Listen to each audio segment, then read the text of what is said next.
This is how to make matcha in 1 minute. Step 1, get yourself a bowl and a whiskey boy. Doesn't matter what bowl or what whisk. Get yourself a separate cup, and of course that sifty boy. Next, get yourself some measuring spoons. You're gonna need those. Ooh, pretty. And matcha.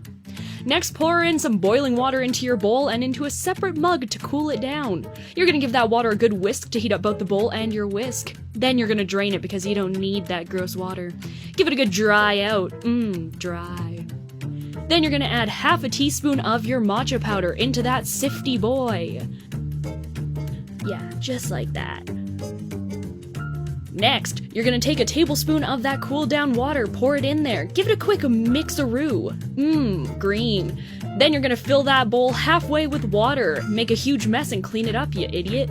Then you're gonna whisk it, not in a circle, no, but in M shapes until it's all frothy and delicious. And that's how you make matcha in 1 minute.